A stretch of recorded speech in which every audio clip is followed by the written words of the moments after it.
Welcome to Rustbuster's installation guide for Ford's 2009 to 2014 F-150. Before we begin, if you're uncomfortable with any of the processes listed in this guide, we strongly suggest you seek the work of a professional.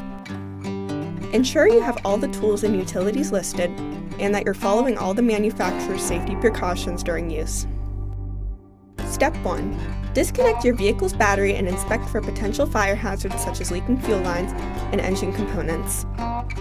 Prepare or remove these before starting. Finally, clear the work area of any safety hazards.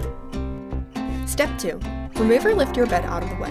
Remove your bed mount's bushing. Cut off the factory front bed mount and any obstructions in the work area.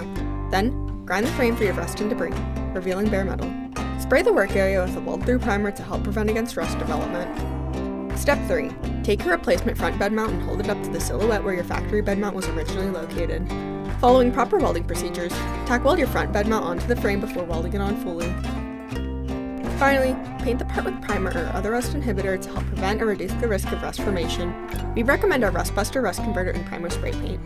Reinstall your bed mount's bushing in your bed. Then you're done.